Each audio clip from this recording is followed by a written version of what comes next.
டிட்வா புயலால் இலங்கையின் பல்வேறு மாகாணங்களில் வெள்ளம், நிலச்சரிவு ஏற்பட்டிருக்கும் நிலையில் பலி எண்ணிக்கை 193ஆக உயர்ந்திருக்கிறது. முக்கிய செய்தியாக பார்த்து வருகிறோம். மேலும் விவரங்களை செய்தியாளர் சதீஷ் முருகன் வழங்கிட கேட்கலாம். சதீஷ் முருகன், வணக்கம். கூடுதல் தகவல்களை சொல்லுங்க. வணக்கம். டிட்வா புயலினுடைய எதிரொலியாக இலங்கை முழுவதும் பல்வேறு மாவட்டங்களில் பெரும்பான்மையான இடங்கள்ல இந்த பாதிப்பு என்பது அதிகரித்திருக்கிறது. இந்த புயலுக்கு பின்னால் ஏற்பட்டிருக்கக்கூடிய பாதிப்புகளால் நாள்தோறும் இந்த பலி எண்ணிக்கை என்பது அதிகரித்து வருகிறது. அந்த வகையில தற்பொழுது வரை அதிகாரப்பூர்வமாக 193 பேர் இந்த பலியாகி இருப்பதாக, பல்வேறு சம்பவங்கள்ல பலியாகி இருப்பதாக தகவல் வெளியாகிருக்கிறது.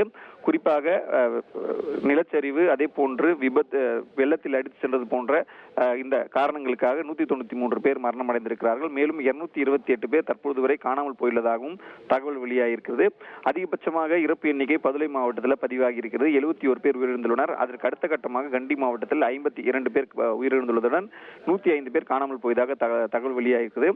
குறிப்பாக அதிகப்படியான பாதிப்புகளை சந்தித்ததாக மாத்தளை, அம்பாறை மற்றும் ரத்தினபுரியும், அதே போன்று கம்பகா, கொழும்பு, மன்னார், புத்தளம் மற்றும் குருநாகல் மாவட்டங்களில் இந்த பாதிப்பு என்பது அதிகரித்து வருவதையும் தெரிவித்திருக்கிறார்கள். குறிப்பாக சொல்ல வேண்டும் என்றால் பாதிக்கப்பட்ட குடும்பங்களின் எண்ணிக்கையும் குடும்ப உறுப்பினர்கள் எண்ணிக்கையும் என்பதுமே அதிகரித்திருக்கிறது.